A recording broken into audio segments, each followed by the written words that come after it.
everybody? How y'all doing? It's your boy Jeremy Speaks, and I'm coming at y'all again today with another video. And y'all, so this is my first time camming up, for a Real Housewives of Potomac, a Real Housewives of Potomac review, shall I say? And we got a lot of stuff, to get into because it's been real wild about here in these Potomac streets and such. Okay. Now, the episode picked up where the last one left off, where we saw two elderly women getting into a scuffle inside of some type of restaurant.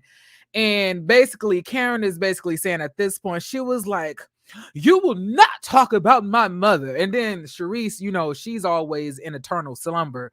Charisse was up here like, "Karen, nobody's talking about your mother." And then at this point, she was like, "Show everybody who you are. Show everybody who you are." And then it was so chaotic because I was just trying to figure out how do we get from y'all, I'm sorry, I came from somewhere earlier, but I was trying to figure out how we got from A to B because Karen said, "You're talking about my mom," because Charisse had brought up the fact that she was there, for Karen, like when all of this stuff had happened, when her parents had passed, they apparently went to the funeral. Now, after this happened, Charisse got up, Karen got up. Well, Karen got up first, then Charisse got up. And then everybody just looking like, what the hell is going on here? Because this didn't even seem as if it was like heating up to get to this point. It was just like coming across like this is just chaotic. Candace trying to hold her back. Charisse looking like she's about to stand up and fight and go to sleep at the same damn time. And her wigs be disheveled. One thing about Charisse that we've learned today and every other time that we watch the Real Housewives of Potomac when she's on it is that she is going to have a disheveled wig. Now, I don't know if, Charisse is running from authorities. I don't know if Charisse is pissed off her wigologist. I don't know if Charisse just probably goes and get beauty supply store wigs and just plop them motherfuckers on her head, just for the scene. But every single time I see Charisse, she just looks disheveled. Baby girl look like she's been on the run.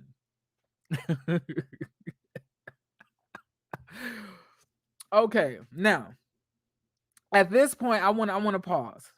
So Charisse had basically told us that she was there for Karen, and all Karen did was send her a one line text that said, "Sorry for your loss." Now, when I had first heard this, y'all already knew that I was on Charisse's side. Now, does this mean I like Charisse? No. Does this mean that I feel like Charisse will fit better as the star of the show? No, that is definitely Karen, Candace, Wendy. And I don't think that she's a star, but a lot of y'all think that she is Giselle. But listen, Karen basically showed on her social media that Charisse is a liar. And I really want y'all to see what I'm talking about. So I'm going to share the screen real quick. And y'all can see what I'm talking about. So we're going to go down there to the Grand Dom's, Instagram page, and we're going to see what she showed us as evidence. So when we get here, right, can y'all see this? Right? Y'all can see this? So I'm going to read what I see to y'all. I'm sorry. So she says, Charisse, can y'all see this? Hold on. Let me see okay. Y'all can see it. I'm pretty sure. And if y'all can't, I'll zoom in a little bit more for y'all so we can all read it together. So it says, Charisse, my family and I want to extend our condolences on the passing of your father. Know that God is in charge and he is at rest. If there's anything I can do, please let me know. When time permits, I would like the address where flowers are being received. If there is a charity you would like us to donate in memory of, please advise. Again, both you and your family in our thoughts. Are in our thoughts and prayers. Love, Karen.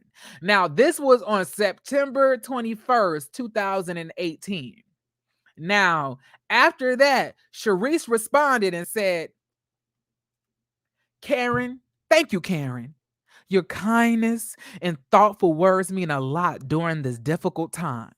Now, I'm just trying to figure out, how do we get from that to Karen barely texted me and said anything to me when my father passed. Karen literally laid herself down through text message, of course, but she said, like, if there's anything that you need from me, allow me to know and I can be there for you. Like, just tell me what it is that you're going through and I can be there, right? Now, okay. At first, I thought that Karen was, lying, and she was hating on Charisse because Charisse had all the connections, and that Charisse was coming back into the group and she felt that her spot was, in jeopardy. But now I'm looking at it in a completely different light after this text message has come to light, and Charisse basically lied on national television like a weirdo and said that Karen only sent her a one-line text message, sorry for your loss, when that was opposite. This lady's asking what her flowers are being received. She's telling you that she's there for you. She's offering you prayers. She's sending you up. She's sending your name to the prayer warriors. She's doing every damn thing. But somehow we're getting to that she is not being there for you in your time of need. And this is why you need to come to the show and confront her about it. It's obviously bullshit. It's obviously a bunch of bullshit that probably Giselle and Robin got her to do. The thing is, Giselle and Robin has tried to bring Charisse back under the guise of starting with Karen, but they didn't even have enough, decency to at least forward this lady to somebody who can do her wigs, or somebody that can do her makeup, or that somebody, well, we all know that Robin and Giselle ain't the type, the people that you can ask them to refer you to a stylist. But you get what I'm saying. Like, I feel that if Charisse really wanted to come back to the show in a bigger, bigger scale, the thing to me, what I would think to do is I would be dressing every single time they saw me on the show, showing my opulence, my luxuriousness. I would be showing all of that. Not only that, but I would also be throwing a whole bunch of parties and a whole bunch of different cast events, inviting everybody there and making the drama happen at my venue. And then while I'm causing, drama, I'll be also trying to make people come together and bring peace while also bringing drama. Basically putting me in the center of everything, showing that not only am I the grand dame, but I also am the motherly figure of the group. But not only that, I can throw extravagant parties that everybody wants to come to. That, to me, seems that it would make way more sense than you just dragging yourself around wherever the group is, looking disheveled and not really saying much in the scene. So at this point, that Karen sits down, right? So now we can take this off the screen because we've already uncovered Charisse's lies. So Karen sits down. They get those women to calm down. And I guess Candace takes it upon herself at this point to be like, well, Karen, why do you feel that Charisse is not being genuine? And then she says, I feel that she's not being genuine because when we were at your anniversary party for your wedding, I was approached by Charisse, and she basically said, haven't I been a good friend to you? I was the only one out of all of these women to come to your mother's funeral. Now, I was not aware that this happened. Apparently they either cut it out or they just didn't, or this had happened so long ago that we don't remember it.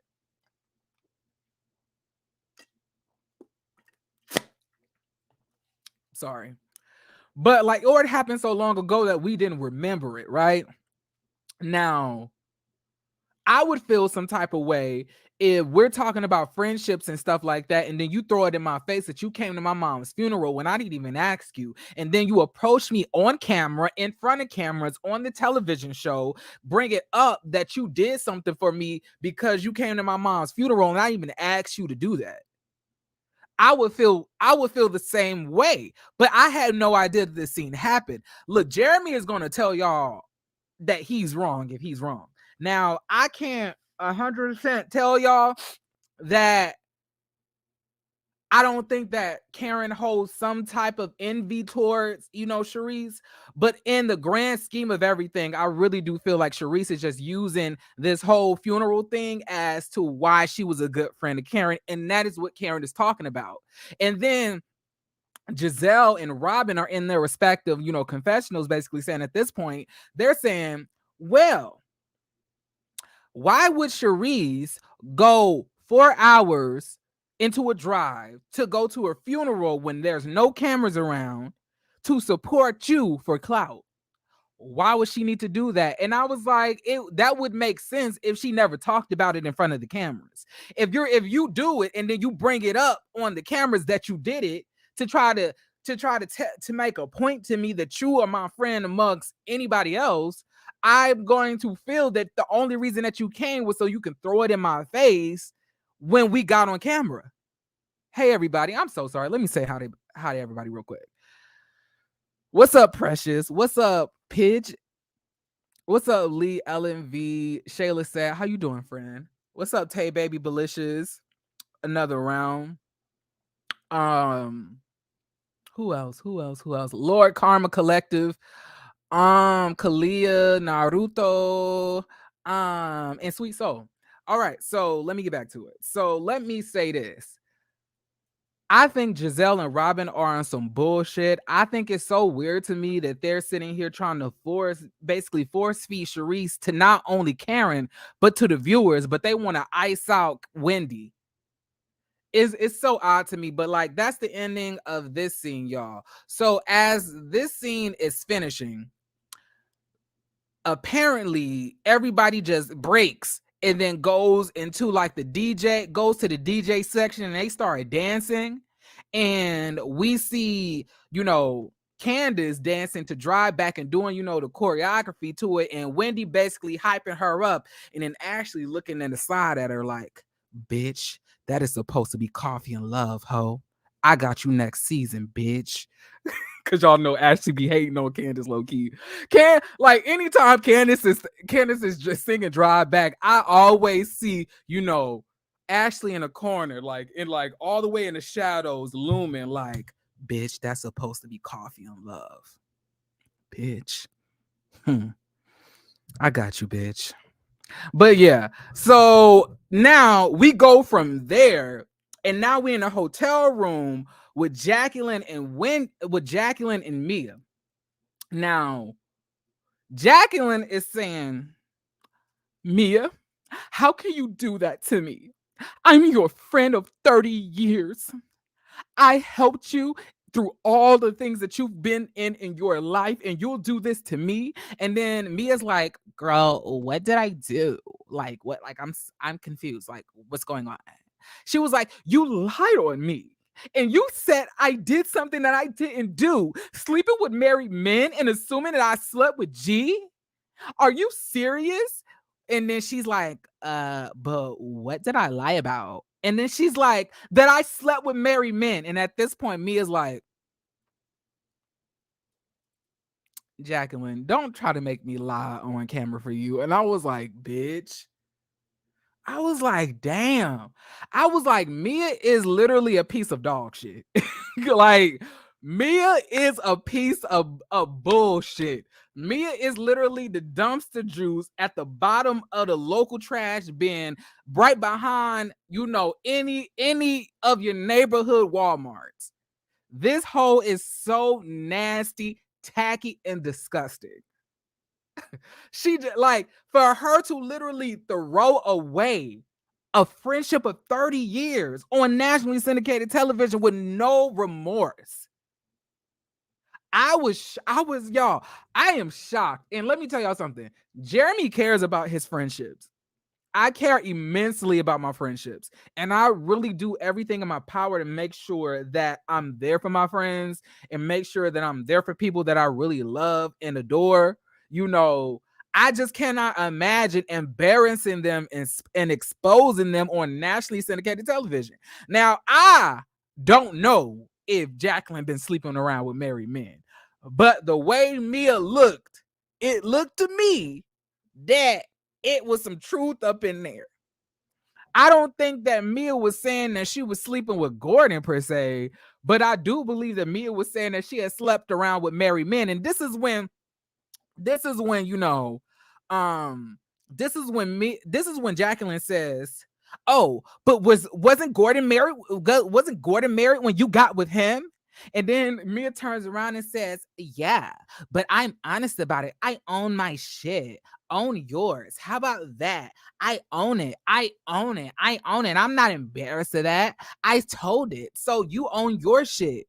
And then, you know, as she's walking out, because like I told y'all before, Jacqueline looked like she could snatch a bitch up with one arm, because although Jacqueline may be crying and although Jacqueline, you know, may be more feminine looking than Mia, Jacqueline has the arms of a football player of 15 years. Like, these are some big ass bulky women. Like, you know, Jacqueline ain't no petite girl. You know what I'm saying? Like, when you look at Jacqueline, you have to think, how much weight can Jacqueline bench press? Like, Jacqueline and Mia look like two athletes. So, you know, like, at this point, Mia is like easing herself out the room because she's trying to look over her shoulder and make sure that you know, Jacqueline ain't charging at her. And then Jacqueline says it from the bedroom. She was like, "You're a bitch. You're a bitch." And Mia's like, "Girl, anyway, where's security? Make sure this bitch don't come after me." So at this point, that scene is done. Now let me see what my notes be saying, y'all. I gotta check with the notes. All right. So now, y'all, we are on the beach. We're on the beach, right? And what we see on the beach is basically Ashley getting everything, you know, set up. She's like, "Oh my gosh, got to get everything set up. Oh my goodness, got to make sure everything is good." And all this whole got is 3 white towels on some sand. I'm gonna feel like, Ashley, the setup ain't giving what you trying to give that is giving. But all right. So apparently she wants the women to basically do some type of tantric yoga or some type of kundalini, a kundalini comatose, some type of kama something like that, you know, for the, the stretches and stuff like that. All of the women are trying to literally get out of being in this scene. Robin ain't trying to be there. Charisse, y'all know Charisse already looked tired already. The last thing we gonna see Charisse do is get in the bathing suit and lay down in the sand, okay? Because she already looked like she done ran 3 miles to every set that we've seen her on the show anyway. So I doubt that she wants to stress herself out even more anyway. So we see Robin basically saying, why can't we basically, just lay down in lawn chairs and, just like drink mimosas? Why do we have to do anything that's physical? And then you see Karen outside. She's like hiding away in a little cabana. And then you see Candace. Y'all. Candace's body in this swimsuit was so fucking snatched. Candace looked so good in that black swimsuit with that hat. Like, it was everything to me. So we see Jacqueline, Mia, and Giselle basically doing the stretches. And at this point, Ashley is looking over, and I'm up here saying, like, Karen, Candace, are y'all coming over here? Y'all ignoring me at this point. Candace like, she puts down her sunglasses. She's like, yeah, I'm ignoring you, girl. I'm not about to do any of this. So at this point, Ashley realizes that none of these hoes want to participate in any of this, pussy against the, sand, activity. So at this point, it's just those three doing that. Now, I don't really think that that's really that important or that really interesting to talk about. Obviously, we know that, she had them squirming on the ground like roaches, and that was that. Now, let's move on to what we heard Karen and Candace talking about. So Karen is sitting down and Candace is talking to her. And, Candace is basically like, Karen, how are you doing? Karen is basically like, girl, I'm fine. It's a beautiful day outside, yeah, it's so nice out here. I'm feeling really nice. It's it's given about 80 degrees, yeah, I'm feeling really good today. And she's completely ignoring anything that happened last night. Like, she is not giving no type of she's not giving no type of, attention to the altercation that almost transpired between her and Charisse. At this point, Candace has to push a little bit harder. So she says, is your hand okay? Because, it was a lot of table smashing going on. And then she was like, table smashing? I can't recall. Now, I do remember there was a burly woman named Charisse smashing against the table with a tattered wig. But, I don't recall me hitting the table. Then it shows a flashback. Karen smacking tables, throwing plates, punching holes in the head. Now, she didn't do all of that. I'm just gassing it. But you get what I'm saying. Like, it was given that. So at this point, Candace asked Karen, so what do you really feel about Charisse? Like, how do you think that you guys are gonna go from here? She says, Karen, I'm gonna take my glasses off. She's like, I'm gonna take my glasses off. Candace, I can be cordial. We can be cordial. We don't have to be friends. I'm not, trying to keep her out of the group. I'm not trying to keep her out of here, but we don't have to be friends. We could just be cordial and we just do our own things and be in our own respective spaces. If that was the case, then why was there almost an altercation happening? And why are you so angry every single time Charisse opens her mouth? Every single time Charisse opens her mouth, Karen almost projectile vomits. But she can be cordial. So Candace is basically saying, girl, are you sure? Like, because at this point, I don't really know how that, how that's going to work, if y'all are like, are getting into it. So, that's that. So now after we get to this point, everybody is on the beach, and they're talking, and Ashley basically lets everybody know that they're getting ready to go to a cenote. For those of y'all who don't know what a cenote is it's not like a creek.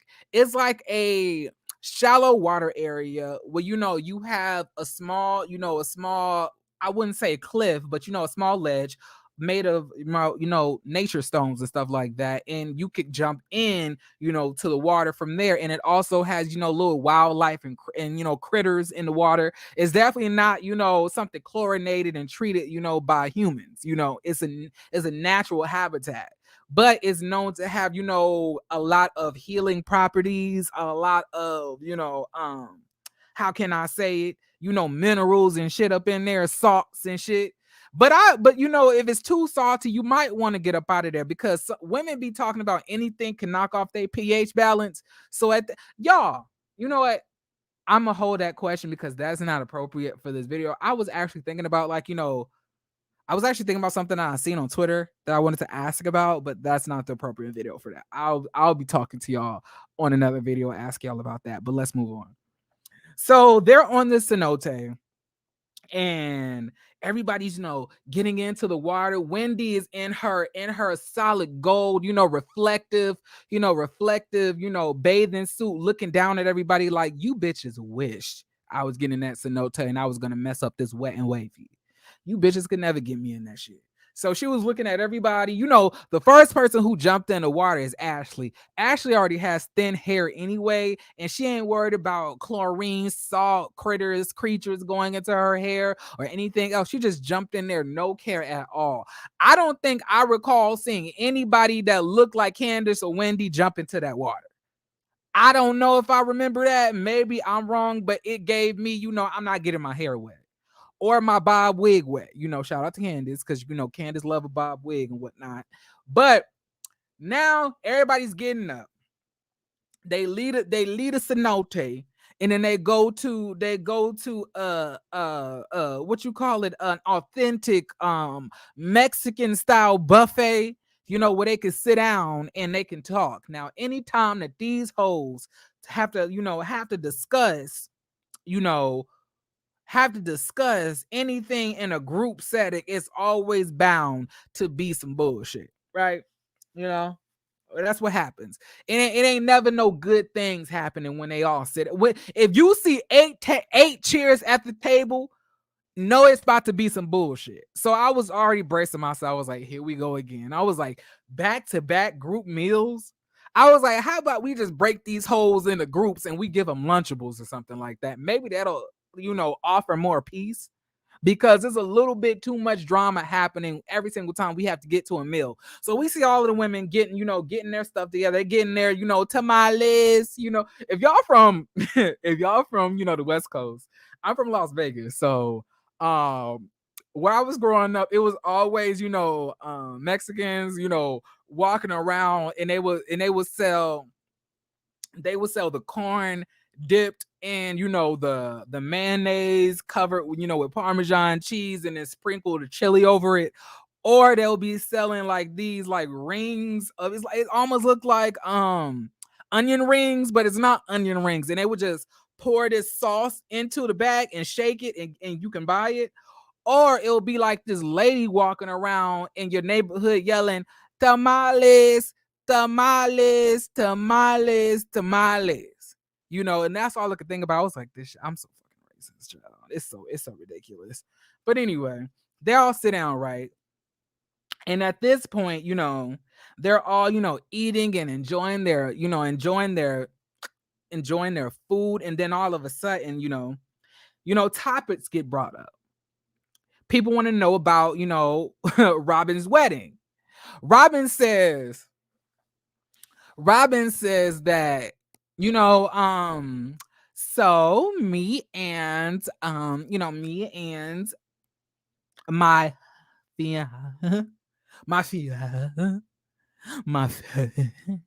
she can't even say the word because this shit is a bunch of bullshit. She ain't getting married to this man. And Robin, damn well you don't know what to do with all of that man that we know as Juan Dixon. You don't know what to do with that man. You don't know. Y'all, I seen a photo of Juan Dixon's brother. My goodness. Because like we actually did see, y'all, tell me why in the photo of one, hold on, because I know exactly who has it. So let me show y'all real quick. So in the photo is Juan Dixon, Robin Dixon, and her brother-in-law and the wife. Baby, the brother-in-law, I was like, he is really good looking. I was like, damn. I was like, good looks must run in the family, because like this is giving what it needs to be gave. Now let me go to it real quick before I share my screen with y'all, because I ain't even trying to have y'all being in my business like that. Okay, give me a second. Okay, cool. Right here. All right, y'all. So so let me open this image in tab. I'm gonna do it like this, and we're gonna zoom in. So this is Juan Dixon's brother and the brother's new wife. It's crazy that the wife looked like a a shriveled up version of Robin Dixon herself. So obviously the brothers have a type. They like light skinned, biracial women probably. But like, so this is the brother right here. Let me show y'all. So this is the brother. Now, I don't think that's the brother. I think this is the brother, obviously. And this is the wife. She low-key kind of looks like I take that back. She does not look like a shriveled up version of Robin. She looks like a shriveled up version of Melissa Ford. That's what she looks like. She looked like Melissa Ford if you just sucked up all the thickness and juiciness out of her. This is Melissa Ford. But that's the brother right here. To the left.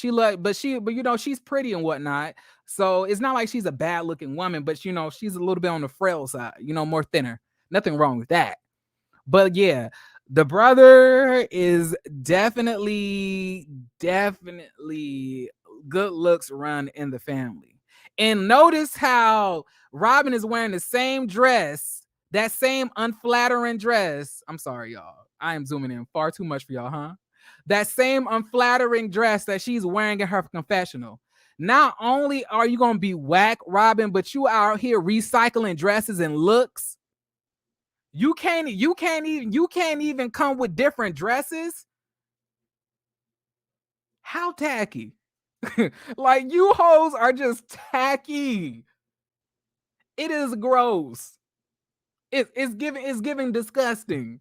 It's giving gross. It's giving titty sweat. It's giving no bra. It's giving bad shape. It's giving muffin top. It's you, at least if you're gonna put this type of garment on, you can at least wear some shapewear. That's what the women want to call it nowadays. But my grandma call it a girdle. She be like, girl, did y'all wear your girdles? So that's like, it's crazy that Robin don't even feel that she needs to wear that. Just titties flopping, pudging everywhere, looking like you ain't what. I'm not, let me get up off this. I'm not about to roast Robin today. Anyway, my smoke this episode is for Mia, period. Anyway. So she basically says, well, my brother-in-law is going to be going to, Jamaica, and he's going to be getting married. And, we thought it would be real cool to have, a ceremony after, the day after, but we're not going to say anything to anybody because we wouldn't want to take the shine off of them, so we're not going to invite anybody. So Giselle, you can't come. Karen, you can't come. Robin, you can't come. Oh, I'm Robin. Oh, okay. I can't come either. So basically, yeah, it's not going to be any wedding.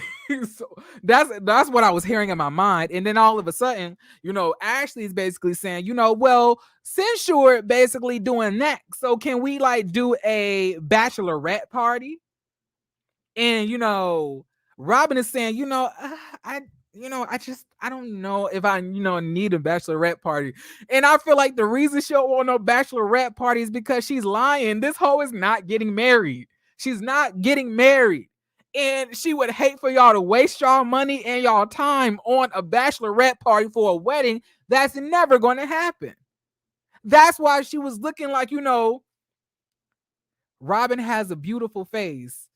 Yeah, tell us something that we don't know. Too bad her shoulders are broad and her spirit is ugly this season. So the face really don't really even matter in the grand scheme of things.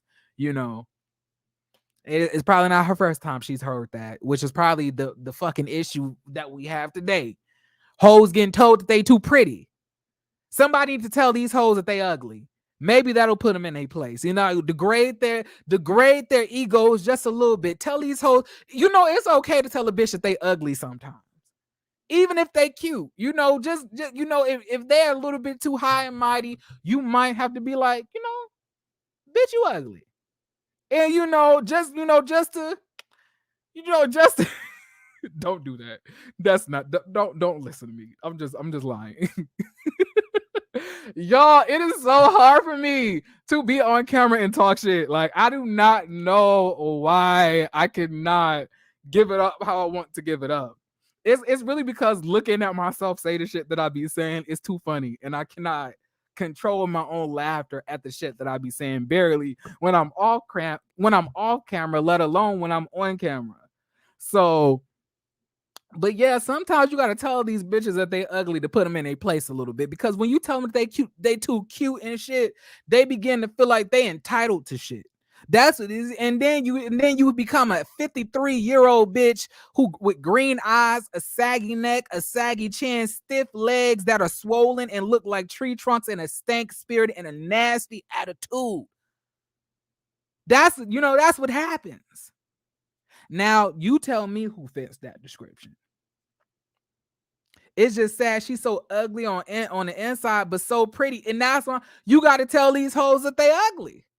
You got to tell these hoes that they ugly. Because that's how it'll keep them a little bit humble. They got to feel like at least one person think they ugly. The last lady Giselle, exactly. So now let's move on. So after that, and Karen is basically saying in her confessionals, girl, this is some bullshit. Some bullshit. This is some bullshit. Ain't nobody getting married. Robin and no shoulders, her knee pads, her football helmet, and anything else that she plays NFL football in is not about to walk down the aisle and marry Juan. She don't want to do that. She don't want to do that. The house ain't even in Juan's name. Juan's name is not even on the deed, allegedly. This hoe ain't about to get married. And I just wish that Karen would not say it in the confessional, but say it to Robin's face. I'm sorry, y'all. That's what I want. I want a confrontation between Robin and Karen, because I feel like Robin wants it so bad. So I want Karen to give her what she's asking for. Drill her about the wedding. Drill her about what she's getting into. But anyway, so after this, Karen decides to be a little bit petty with Candace, because Candace had the nerve to ask her earlier. And then she says, Candace, so how are you and Ashley? Because we've been here, how are you guys doing? Baby, listen, I'm gonna tell you right now. This was one of my favorite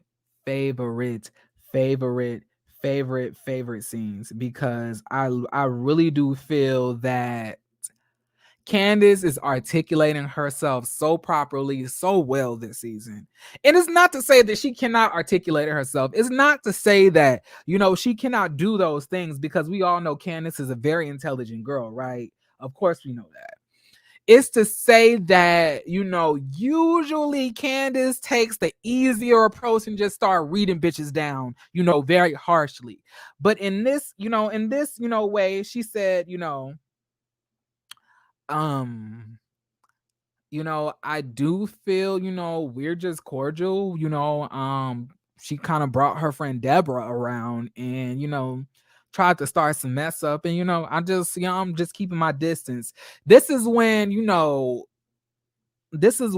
Ashley says to her, she says, Candace, in no way, shape, or form did I ever mean to, to offend you or to make you feel any type of way. It's just me, how I want things done. If a woman was saying that my man was talking to her, I would want to know. I would like to know that, because that's the right thing to do.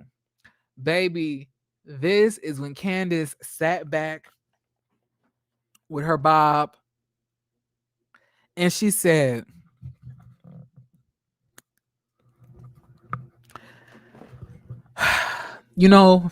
Ashley, can I just, I just want to say something. I don't mean that's in a rude way, but, in the relationship that you're now getting out of, it was a lot of toxic notes that happened, and it was a lot of toxic things that transpired, but, between you. And then, the camera basically flashes, to all of the different, court documents, butt grabbing, wanting to suck one's dick, accusations and stuff. And then, it goes back into, Candace, and she's saying, and I understand that you have operated in a way that, I want to see what these bitches got to say, what this bitch said, what that bitch said. I need to see where's the text messages and where's this and where's that. But she says, but me, Ashley, I don't have to do that. I'm not like that. I don't need to know anything. I don't have to search through my man's phone.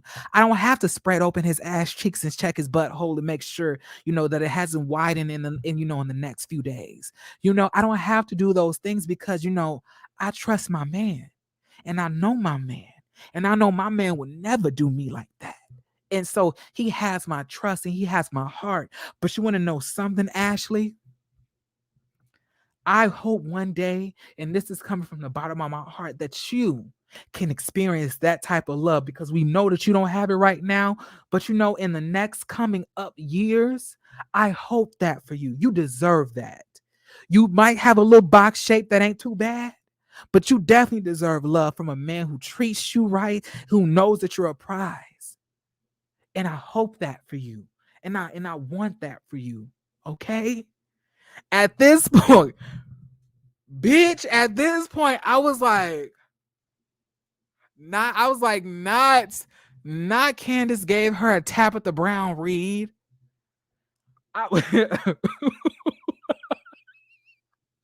Oh my God, y'all. That read was so nasty. That read was so nasty. I was like, ooh, wee. Mm. Mm. Mm. Mm. Mm. I was like, she needed Tums. I was like, she needed Tums because I guarantee she's suffering from heartburn at this moment. That shit had to hurt. But at this point, Ashley is like, inside Ashley is like, Ashley, don't cry. Ashley, don't cry. Ashley, don't. Ashley, don't cry. Don't do it. Don't do it. Don't do it. So it's outside. She's, she has to take an exhale. She's inhaling. And she says, Candace, bitch. This is what she thinking probably. She's like, bitch. My relationship did have a lot of toxic notes. I was like, what the fuck? I was like, Candace and these descriptions of things don't make a lick of sense to me. What the fuck is a toxic note? Like, is that when you singing off key and you press the wrong key in a piano arrangement or some shit? What is a toxic note? But yes, she was like, yes, we do have a lot of toxic notes. And, I understand that, I feel that things should be handled a certain way. But, I understand that you don't handle it that way. And if you feel that I brought Deborah to harm you, I apologize. And one thing I don't like are if apologies. I can't stand them hoes. Do not give me no if apology. Don't do that shit. Either give me the apology without the motherfucking if, or you can keep it. I'm not here for it. So at this point, like Wendy comes in and she says, okay, everybody, can I just say something? Can I just say something? I've hung out with you, Ashley, and I hung out with you, Candace. And when we hanging out together, it's a really fun time. We have a really good time. Is it possible that you two can put aside y'all differences and come to an amends and just put everything in the past? Candace is literally sitting back with the bob still. She's like, I've tried to do that. And, after Ashley's apology, Candace says, I've tried to, have a friendship with you, Ashley.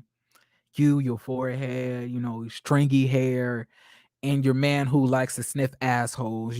I've tried to be friends with you, but every single time I try to be friends with you, you basically sabotage it.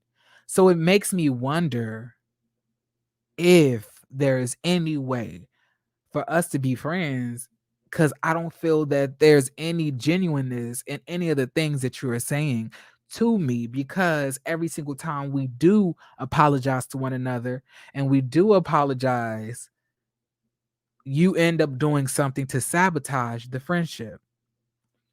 Now, at this point, Ashley says, Ashley was like, because y'all know Ashley likes to chew her food and do that weird, gritting tea shit whenever she's put on the spot and she's nervous. Y'all kind of saw her do when she was talking to her uncle about the divorce. She was like, Candace, I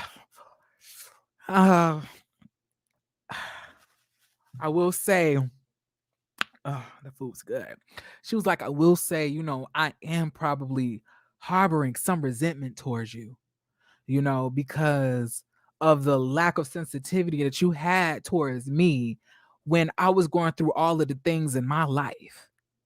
And then, and I thought that when we had the conversation about, children, and you wanted to have a child and bringing a child into the world, that you would at this point realize that you have hurt me so harshly and you would apologize, and that never happened. And, I probably am feeling some form of resentment. Candace is like, well, I'm sorry that you're feeling resentment, and I'm sorry about doing that. Candace, like, at this point, Candace has reached peak housewife behavior. She knows what she has to say, and she's gonna say it. She, like, before, Candace would know the right thing to do in a situation, but she would be like, you know what? Fuck that. I'm not gonna go about this the right way. I'm gonna fuck shit up, talk shit. I'm gonna hurt you bitches' feelings. That's how she used to talk. But now she's up here saying some shit, and I'm up here like, I'm trying to figure out, is Candace really genuine in the shit that she's saying, right? Does she even believe this shit that she's saying? Is she really sorry? Because I don't know. And when they did the flashback of Candace saying that shit about, Ashley's, miscarriage and stuff, it really did leave out a lot of context. I want everybody to remember that Candace came at Ashley like this after Ashley had accused Monique of losing her child because of alcoholic, abuse. That's why she basically tried to stand up for Monique and be a friend to Monique and question Ashley's validity. And let's not act like Ashley's, miscarriage and whatnot was not a little bit questionable that season, and it's still questionable today. It was. Now, a person who has more couth would not question somebody's, miscarriage, regardless if it comes across as true or not. That's the nice thing to do. That's the human thing to do. That is the appropriate thing to do. But obviously, like I said, Candace did not give a fuck about being nice. Candace did not give a fuck about having any type of couth. Candace was trying to fuck shit up and hurt bitches' feelings. So she questioned the validity of Ashley's pain and plight, regardless on if it could be true or not. Candace didn't believe it. Now, that is something Jeremy would have kept to himself on nationally syndicated television, but that is not something that Candace did. When Candace was wrong, I will admit that, but let's not act like Ashley did not do it to Monique. But that's besides the point. They both apologize, and then at this point, so Wendy's like, so is there any way that you guys could, come to some form of agreement? And at this point, Candace says, baby steps. And then they said, oh my God, good. And I'm like, Candace is not fucking with Ashley ever again. I was like, she would never fuck with Ashley ever again. Ever. It was never happening. She said this because she knows that the audience wanted to hear that type of shit. She honestly, inside of Candace's head, I guarantee you Candace was calling her all types of big foreheaded bitches. I know it. I know it in my heart. I know it. Candace has just learned how to play with these hoes' feelings and kill them with kindness. Even though she probably is thinking the most horrific things in her mind, she's no longer saying them out loud. She's learning how to hold back the viciousness of her reads and balance it out, so it doesn't look like she's just railroading everybody. Because these other hoes really can't read like that. Now, if Candace was transplanted onto Atlanta, Candace would be, an average reader. She would be a great reader, but she would be in good company. She wouldn't be able to just, annihilate these hoes so easily like she's able to do on Potomac. But because these hoes are light skinned and, they trying to act frail every single time Candace says something to them, it makes them appear as if, Candace is bullying them when that's not even what's going on in this, in this situation, right? I just want that to be clear. Candace not bullying you hoes, and you hoes have definitely deserved every single thing that Candace has given y'all. I am Team Candace. I was always Team Candace, and I will be Team Candace. And I'm Team Wendy as well. Hashtag make sure Wendy and Candace are back next season, because I feel these hoes are trying to play with Wendy's spot. But Wendy lit these hoes up later on in the episode, and she let these bitches know who about to leave. Who not returning next season? I'm about to show you hoes why I'm gonna return. So that's that. So now let me see what happens next. Give me a second, y'all. Yeah. Oh yeah. Okay, so after this, we have a scene where we basically see, Ashley talking to Charisse. And and Ashley's basically saying, Charisse, oh God, this food is so good. I really do. I really am proud of you, for you standing up to Karen. It really was beautiful to see you stand up for yourself, because I'm tired of Karen trying to bully you. And then this is when, Charisse is basically saying, yes, because, it's just really crazy, because at the end of the day, I was there for Karen, and I deserve respect. And in no way, shape, or form am I trying to buy my way back into a friend group in a friend circle that I created. I don't need Karen to get entrance into this friend circle, because I created it. And I'm up here like, boo, boo. Tomato. We're throwing tomatoes. We're bored. Like, Charisse just has no pep in her step. Charisse has no energy. It's like Charisse need a V8. It's like, can somebody get this lady some damn vitamins? Can somebody please get this motherfucking lady a B vitamin, B12? Or maybe we can all chip in and get this whole some Flintstone tablets. Y'all remember them damn Flintstone tablets that were vitamins that we all used to love to eat too much? When we were kids, that probably gave us, constipation and shit. Them Flintstones vitamin tablets and shit. Or she can have that damn sea moss. I already told y'all before. That damn sea moss, from what these Instagram hoes say, they say the sea moss basically, is the key to every damn thing. That's the key to everything. So yeah, so we're gonna move on from this topic. Let's all chip in next episode to make sure that we get Charisse some vitamins, a B12 boost shot, maybe an IV treatment, a gallon of water, and a Red Bull. So maybe she can, give us what we actually need instead of what we don't want. Scummy says, Jeremy, I love your channel. You really keep me laughing. You make my heart smile when I feel like shit.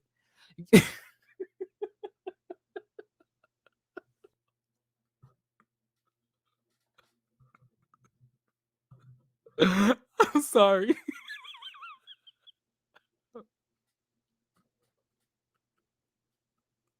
Woo, shit. Okay, you make me smile when I feel like shit. You need to do improv. You need to do an improv show. I'd be dead. Thank you, Scummy. I really do appreciate that. I kind of use this as my own type of, time to do, maybe some type of stand-up. I just make up shit, But anyway, I really do appreciate it. I refer to my regular vitamins as Flintstone chewables all the time. Baby, them Flintstone chewables used to have a hold on us, didn't they? Didn't they? Them Flintstone tablets used to have my ass in a chokehold. My mama was whooping my ass every single time she saw me sneaking them. She was like, Jeremy, those are vitamins, not candy. Little fat ass up here, like sitting on top of the counter, getting them holes off of the top of the refrigerator, fucking up my digestive system. Anyway, y'all, let's move on. So at this point, everybody, is getting ready. Boom, boom, boom, boom, boom, boom, boom, boom. This is my, dramatic music. Boom, boom, boom, boom, boom. We see everybody, getting themselves right. Every single time these hoes get ready, get ready for like group dinners, I always like look at it as if they're preparing for battle. They just putting their makeup on so aggressively. They're just like, I'm about to show these bitches what's going on. Let me powder my fucking face. This is how Mia powder. And like they're basically, aggressively putting on their fucking makeup because they're preparing for war at this point. It's about to go down again. So y'all, we get three damn sound. We get 3 damn group dinners in one episode. I'm over like, this is too much. We can see Giselle in her damn room like, I'm about to fuck Karen's life up today. I'm about to trigger the shit out of these bitches, and I'm about to not talk about my personal life again. And then here, shit like Robin is always, isn't Robin always putting on motherfucking earrings? Have y'all noticed that? Every single time when they're like seeing Robin get ready, this bitch is always like putting on fucking earrings for like 30 minutes. She was like, I am about to fuck Karen's life up. Charisse is the queen of Potomac. And once again, I don't have to talk about my wedding, period.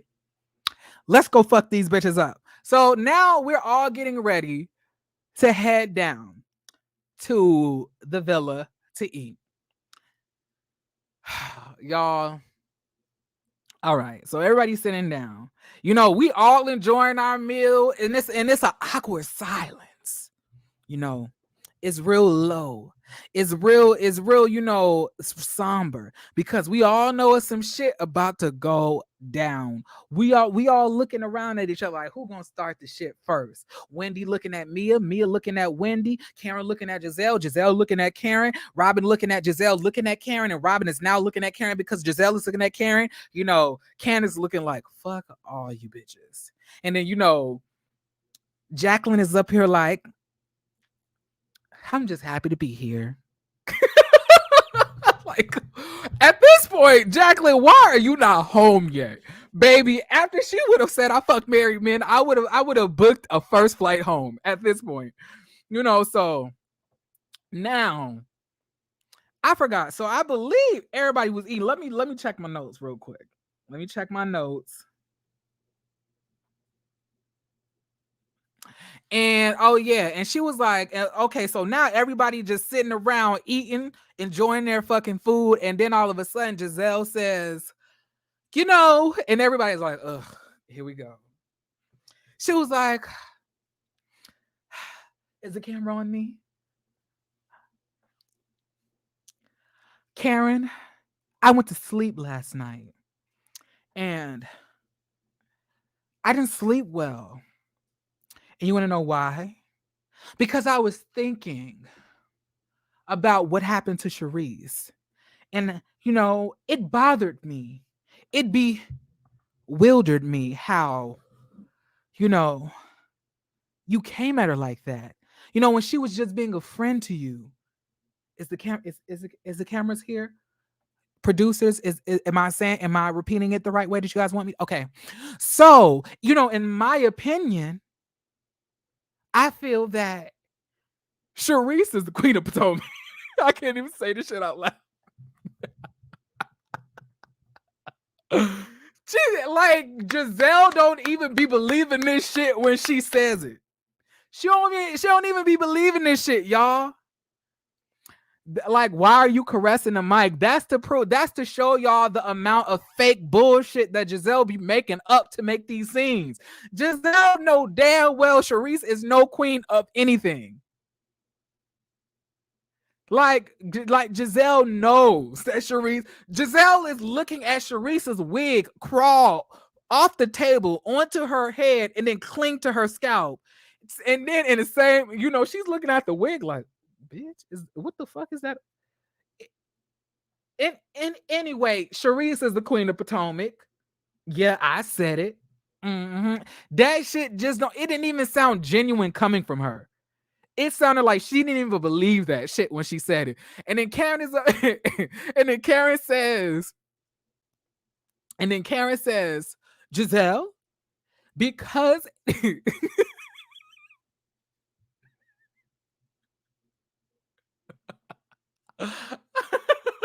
the way that Karen said this shit had me in tears, y'all. The way she said it, she like, so wait, let me make some space. Like, let me make some space between me and the microphone because I don't want to, offend anybody. So she says, Giselle, because this has something to do with me, stop.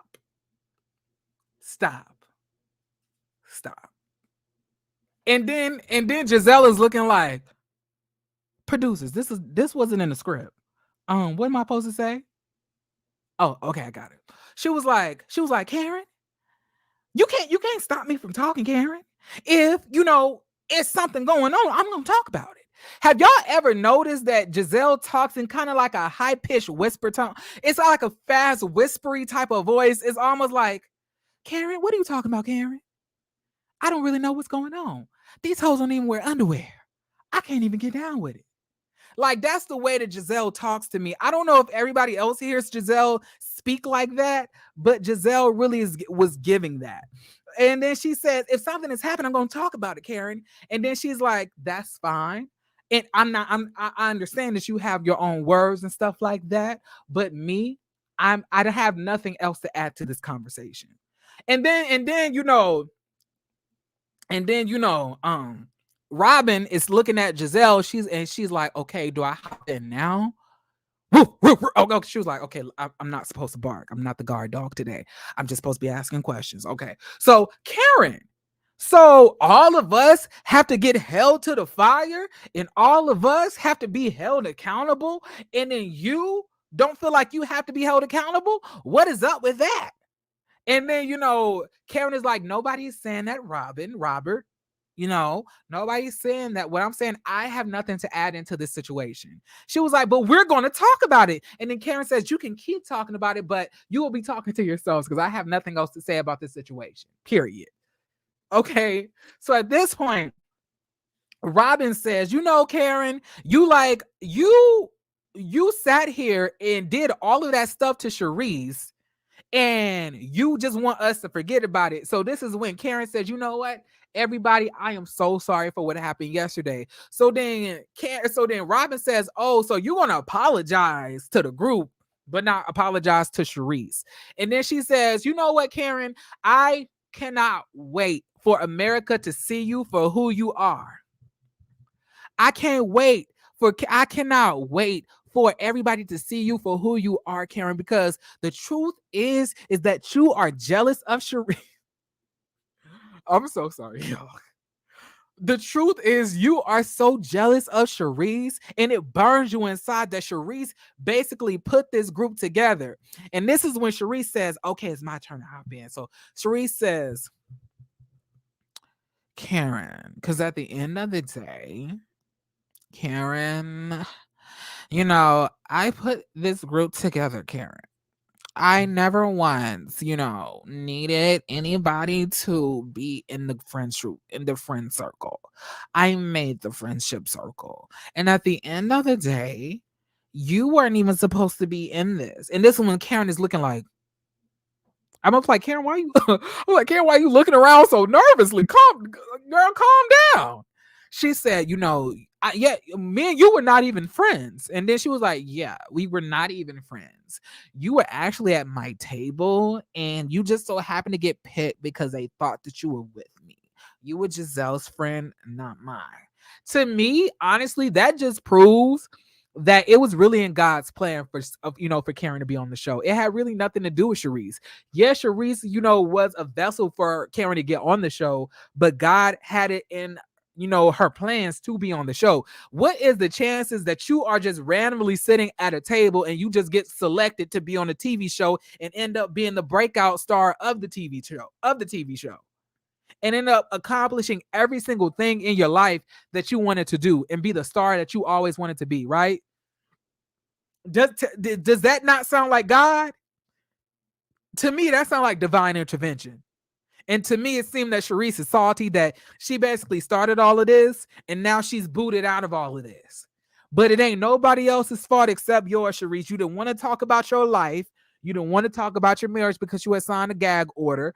And then on top of that, you really wasn't giving anything. You were dry. You were snooty. You didn't laugh. You didn't have any fun. Every single time you talked, it just came across as if, you were just waking up from a nap. And people were not into that. But you can't blame Karen for that. You can't get mad at Karen. Get mad at your damn self for not being ready for reality television. After all of these hoes acted a damn fool on Flavor of Love, you didn't learn how to act. You didn't know that you needed to give at least something. Look, if you coming on to Real Housewives and you think that you're not going to have to show any type of personality, baby, you're mistaken. The only person that we will allow to get away with that is Meredith Marks. Okay, y'all. If y'all don't know anything about Jeremy, I love Meredith Marks. Okay, I love Meredith on Real Housewives of Salt Lake City. She is my favorite Real Housewives of Salt Lake City housewife besides Mary. Okay, give me a second.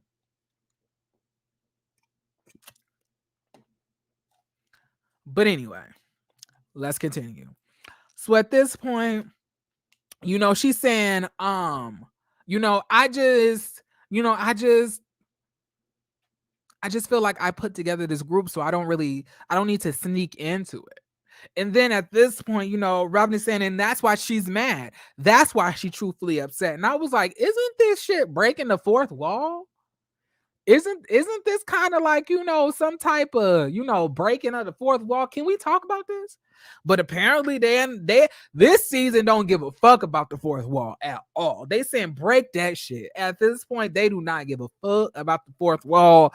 It don't even exist at this point. You can literally reach through the screen and, fix Charisse's wig. Although nobody has volunteered to do it, you probably could reach through the screen and do that if you wanted to. There's no glass separating the reality, from the show anymore. And there's a little awkward sometimes, but I understand. You have to tell the truth to get to the meat and bones of the issue, right? Now, give me a second. Oh my god. Okay, y'all. Give me a second. Okay. I had put my seat down too low, and I felt like I was just like almost outside of the screen. Anyway, y'all, listen. So at this point, Candace is like, so, I guess like we are mad that Karen is giving an apology out to everybody, but the woman who get a drink thrown in her face, we don't give an apology to her. And at this point, Giselle is like, hold on, production. I think I just heard Candace say something I could start some shit with. Candace, what did you say? And then Candace is basically saying at this point, she's like, well, I was saying that, it's kind of funny that everybody wants to hold Karen accountable for, not, apologizing to Charisse, but nobody said anything after Wendy had a drink thrown in her face, a margarita thrown in her face, and then on top of that, be assaulted with a purse, and nobody saw her get an apology, but an apology came to the group. Nobody has anything to say about it. And then here comes Mia. Well, that's because I'm not sorry. Like, I'm just not. Like, I'm not sorry to her. And then Wendy says, "You not sorry for assaulting me? So you're not sorry for putting your hands on me?" Mia said, assault you.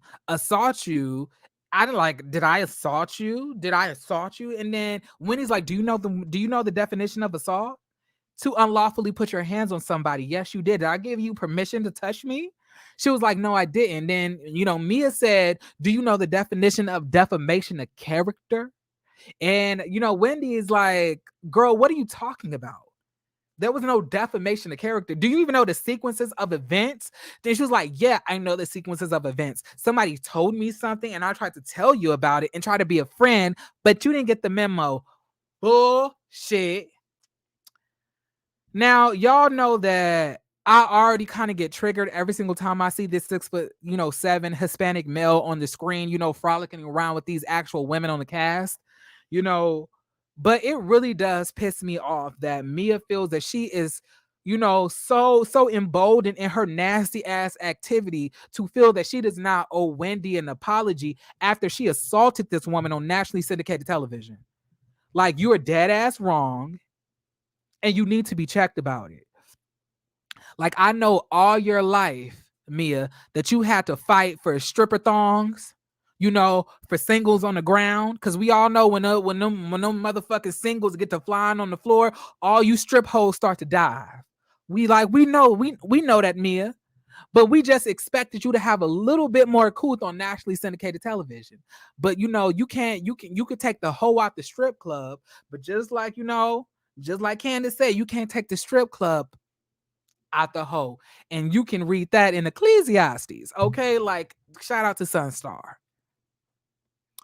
Wendy needed someone from her family to run up on Mia.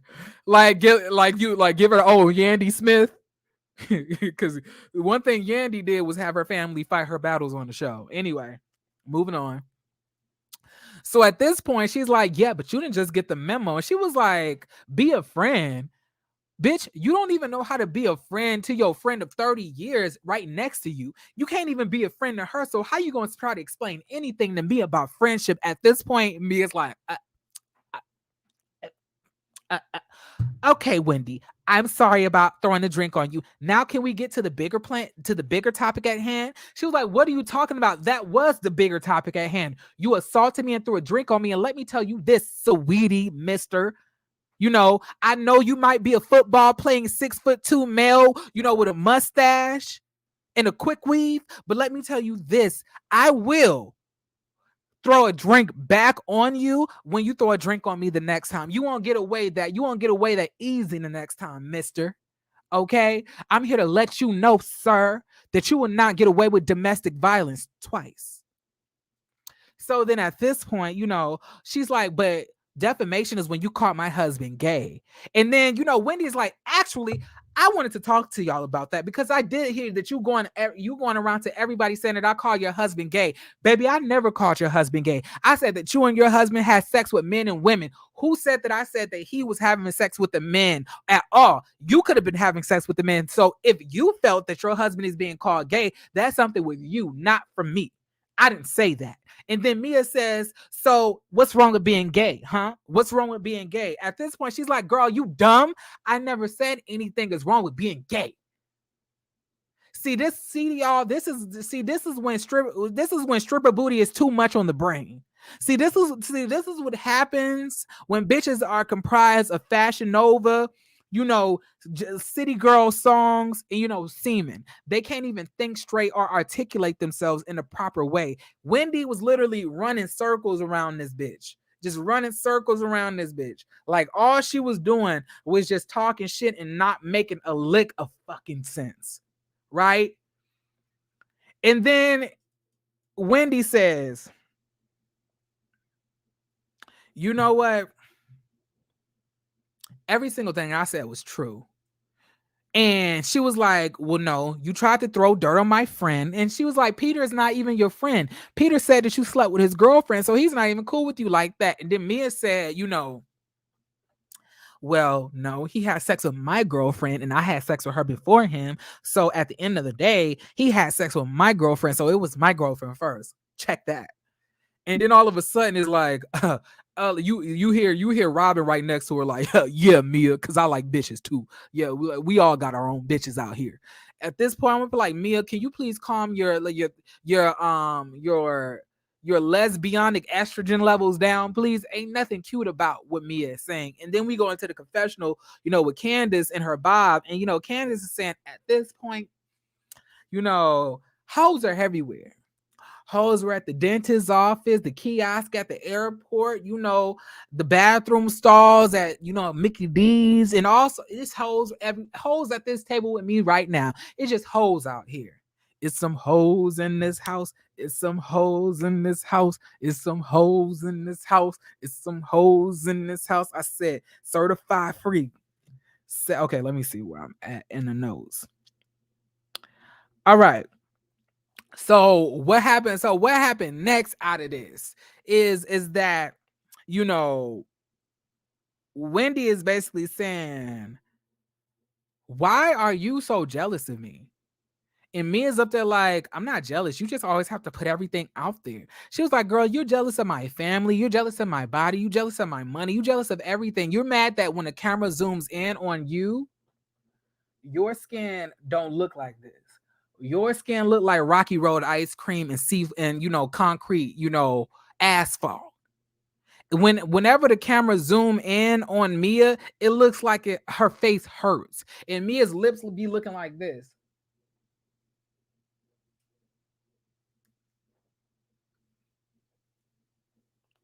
Anyway, I just can't with you, Indy. Anyway, I just cannot with you. It's like it's giving like overstuffed. It's giving concrete. It's giving back alley. It's giving potholes, bullet wounds, stab wounds, and track marks, and a little bit of bug spray. Just because you have to be outside for a little bit. It's just a lot of things that Mia does not give me luxury. Mia gives me like that what's the word for it? Sewage water. Unclean sewage water, that's at the bottom of some type of sewage pipe that has leaked out into some type of street and gained life and legs and became a bitch who has no type of morality, but full of audacity, full of tricks.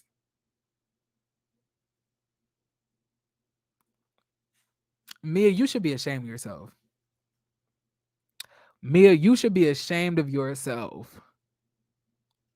You are truthfully disgusting. Like, this show is literally showing you in the worst light.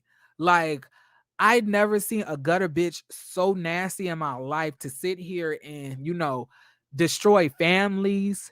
A family who literally snatched them off of the foster care system.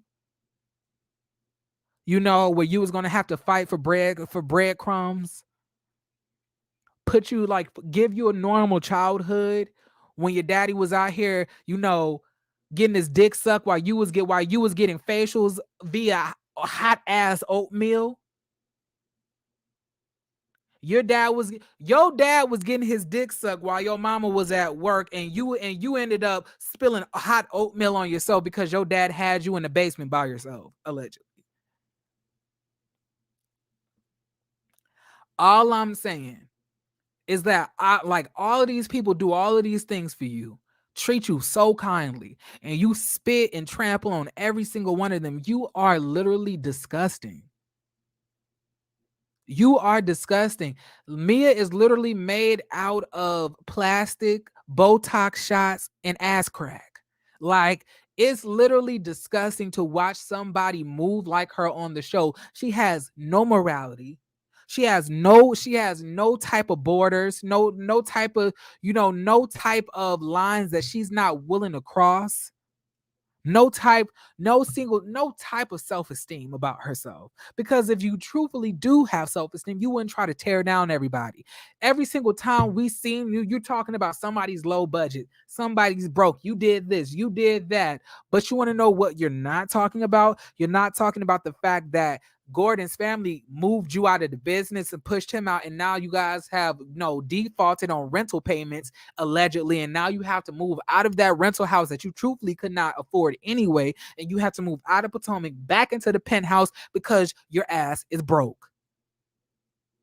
Because everything that you said, Mia, was a lie. If anybody has to front for the cam, it's not Wendy, it's you. Wendy is a political commentator, professor. No telling what else she can do. She's selling candles. Shit, she can even be the face of a design of some designers. Like if I would believe if people see Wendy in it, they will go buy it because Wendy is making everything look good on her this season. Nobody would want to buy anything that you're in, Mia. You don't possess those qualities. You're not a bad bitch. When they zoom in on, Wendy's face, sweetie, when they zoom in on Wendy's face, Wendy's pores are so smooth. Her lips are so plump naturally, and they're so moisturized. They don't look like they hurt to move. They don't look like they hurt. Her wigs are so coiffed and wet and wavy, full of bundles of luxuriousness. Meanwhile, your bundles look dry and stringy, look like stripper wigs.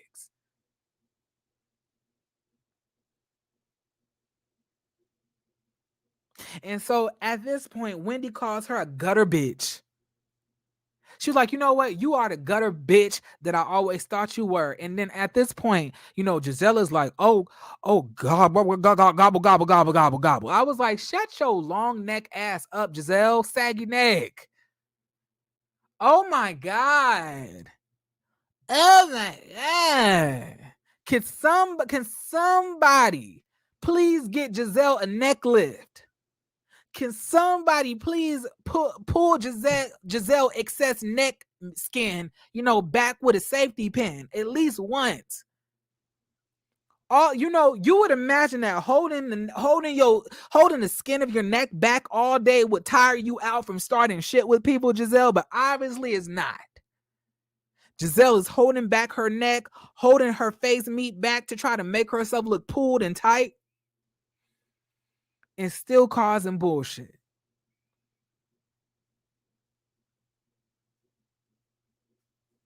Y'all, Wendy read the dog shit out of Mia. Like Candace checked Robin and Giselle for their hypocrisy. Karen literally farted on Giselle's attempt to make fetch happen. Robin got shut up. And Wendy once again obliterated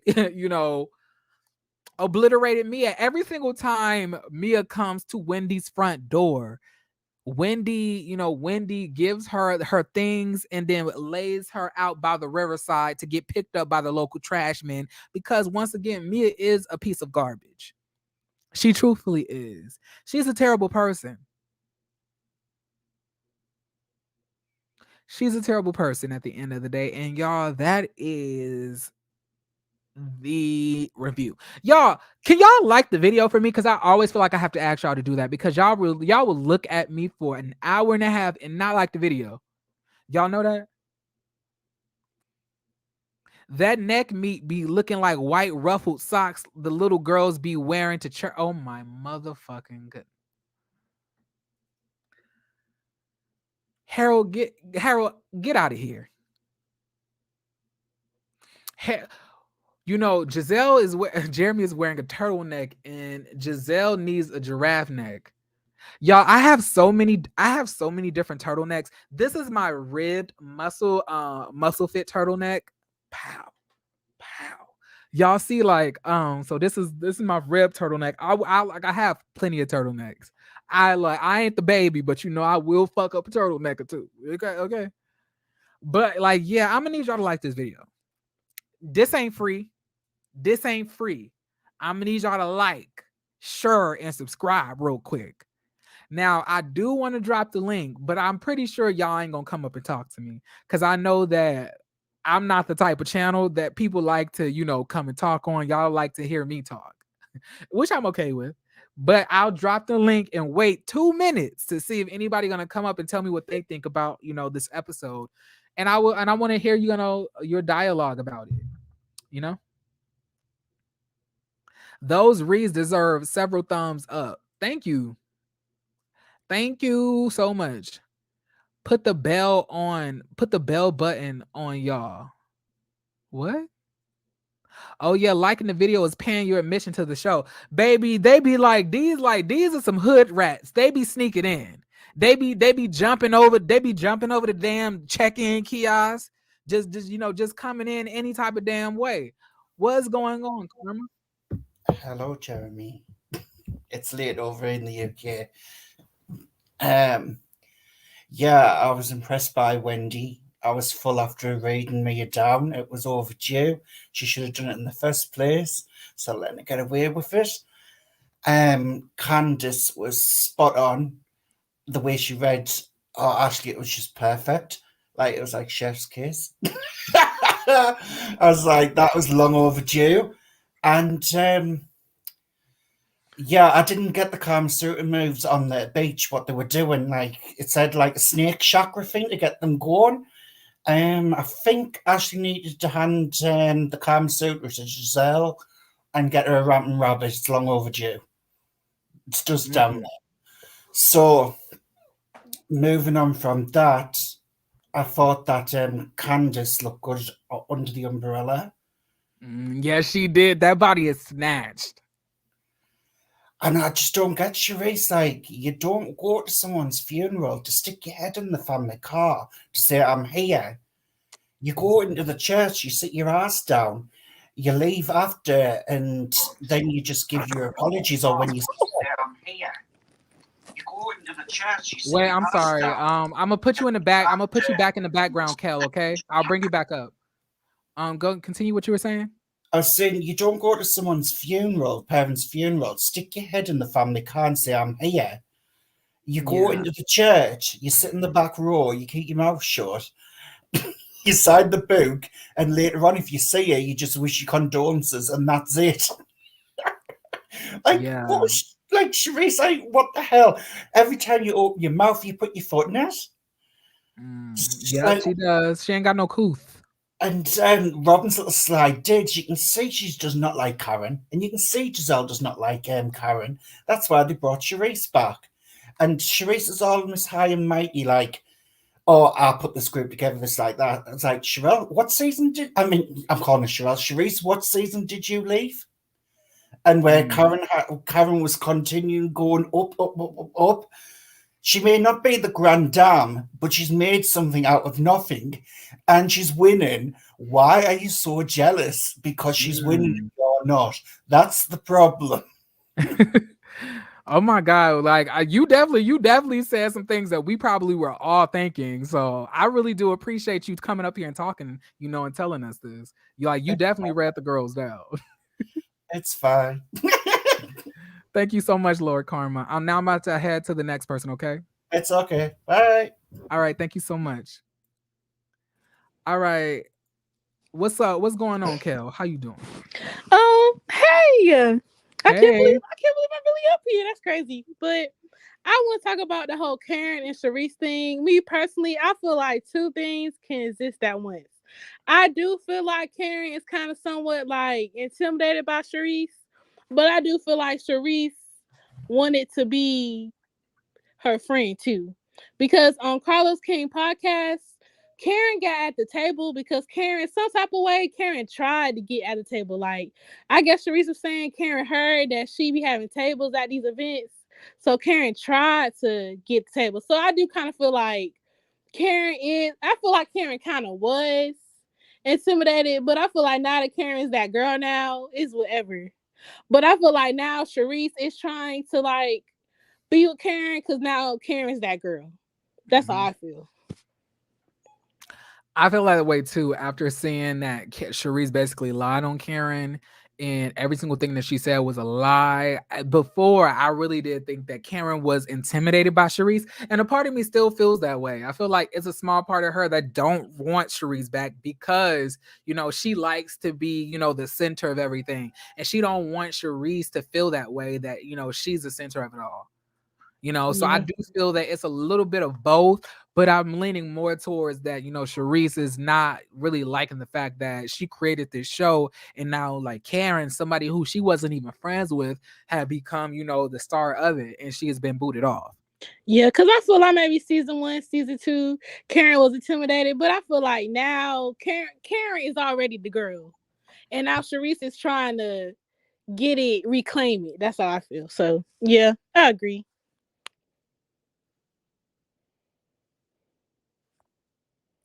Oh, I'm sorry. I mean, Okay, I hello. can hear you now. I Okay, can hear you now. I definitely agree. I definitely feel that, like, and Giselle is so desperate to try to make fetch happen. Like, we don't want to talk to Charisse. We don't want to.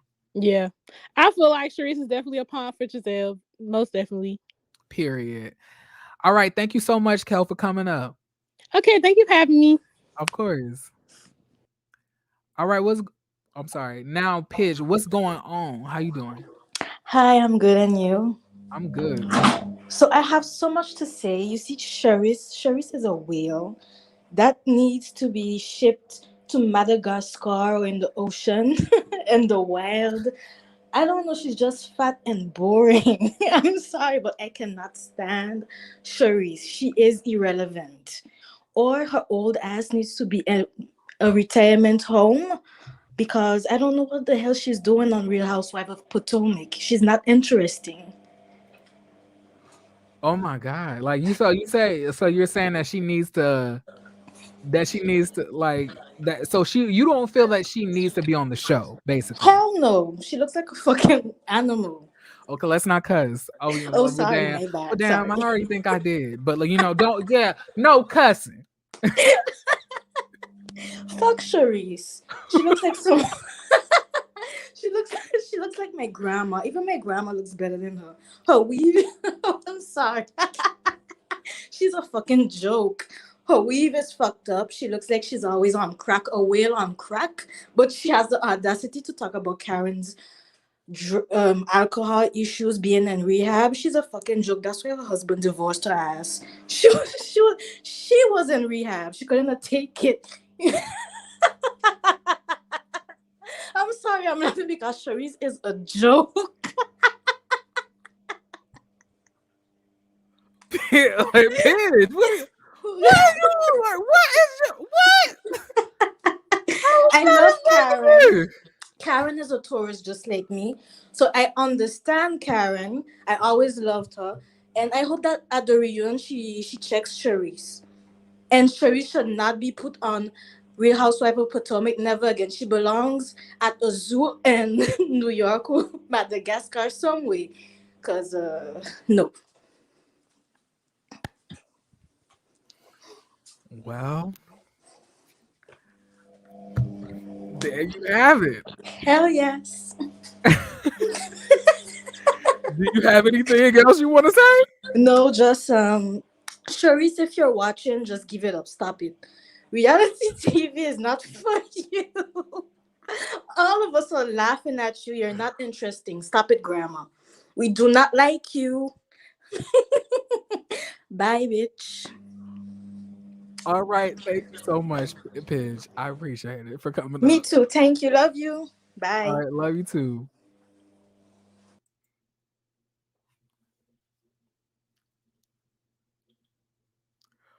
Woo!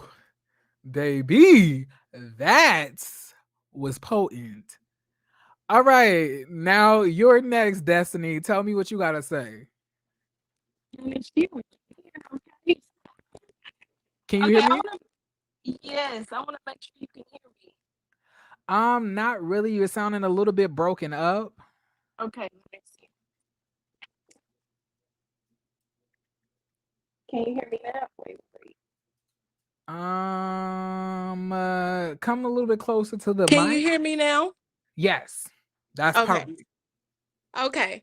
But yeah, I was like, wow, she was going in, okay. But I know. kind of agree about like Charisse. I don't understand Charisse, first of all. I don't think that she honestly wanted to be friends with Karen. You really just wanted to come back to the show. I think they all got together. Giselle, Robin, and Charisse, and possibly Ashley, and was like, okay, girl, we're gonna get you back on. You're gonna go at Karen. Make sure you say this. Like that was a whole thing. I don't like the fact that Charisse comes on here and thinks that she can really give the bare minimum. Like you look like Droopy the dog every time you come on camera, and I hate talking about people, but Oh my just kind God. of like get it together a little bit. Like she really put on a half wig, Wait, slid it to the did front. did you wait? You said she looked like who? She looks like Droopy the dog. Look it up. Y'all know Droopy the y'all know Droopy the hound. That's what she looks like, and I don't understand. She just looks Hold so on. Give tired me, and disheveled. like, give me a second. Let me look this up. She really put a half wig on and pulled it to the front of her head and thought it was okay. Like, I don't like that. I don't like that. I'm gonna let you look at Wait, Droopy. Look at Droopy the Basset Hound. wait. Hold, y'all are evil creatures. Why would you say this woman look like this? Y'all, do y'all want me to show y'all what I see? I never heard it. Please. I never seen this dog before. Like, is this off some type of cartoon? Yes, you didn't watch Boomerang. Remember they used to have Boomerang channel back in the day with all the old school Hanna-Barbera cartoons. Oh my, not Hanna-Barbera. That name alone sound old as hell. Give me a second. I'm about to share the screen with you guys so y'all can see this. She just said this woman looked like I'm sorry, like, but it's true. Like, I mean, it's true. y'all. Come Ah, on. oh, lordy, lordy. Charisse don't look. Y'all, does Charisse look like this to So, y'all? Jeremy, she don't look like that to you? You don't see it? So you don't see it? Oh, you scissor? Oh, okay. He can't see. He's blind. Ah. I I'm sorry. Like I'm sorry. I had to say it, but I'm gonna get off Charisse. I'm gonna let her make it. I'm gonna let her make it. all But right. but I do just want to say, as far as like the hypocrisy, there was so much hypocrisy, like from the beginning to the end of the episode. The whole fact that Giselle and Robin were sitting up there for 2 episodes now talking about how mean Karen was and how she's being, oh, you're just being mean. You don't want to talk to Charisse. She's a human being. Like, you can't be that mean to her. Have y'all not seen how y'all been treating Wendy? I don't understand how they could even get on here and say that. And Mm. then the last thing, well, the last 2 things, when what's her name? Candace. When Candace read Ashley at the table, usually Ashley will be like, oh, really, Candace? Really, Candace? She couldn't even say anything, honey. She just sunk down in that chair. She was done for. She She was was like, done. Yeah, she was like, really, Candace? yeah, she knew. Like, she knew, okay, she got me. And then the last thing, I don't understand how Mia could sit up there and say, "Oh, this is how we do success. This is how we show success. We yell it to the world." But wasn't you on here the one talking about, I'm a boss. I have businesses. I got this and this and this. And then when you threw the drink in Wendy's face that same dinner, you were saying how you were the first Black woman to own something. So you were doing the same thing. So when Mm, Wendy does it, it's a problem. and I why do don't you like think that. that? And why do you think that is? Hmm. I don't know. I'm gonna be scissor again today because they hate when you point out certain things about, Mm, it's definitely certain people on the cast get away with things.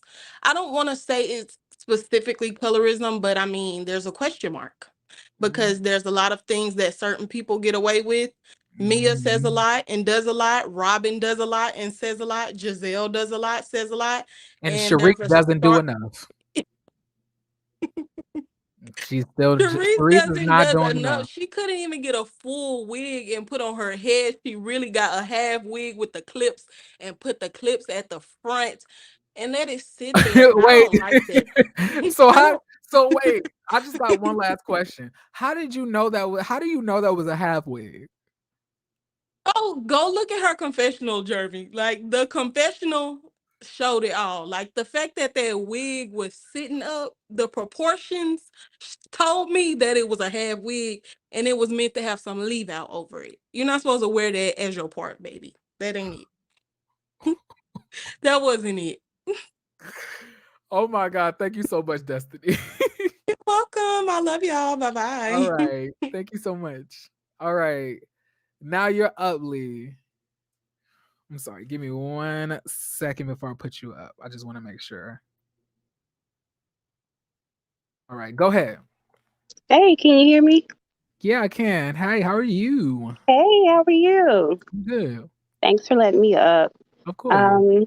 I'm usually too shy to come up, but for Charisse, I think it's so weird the way that coming so hard at Karen. Like Charisse looked like she been sitting in somebody's like animal shelter waiting on a forever home.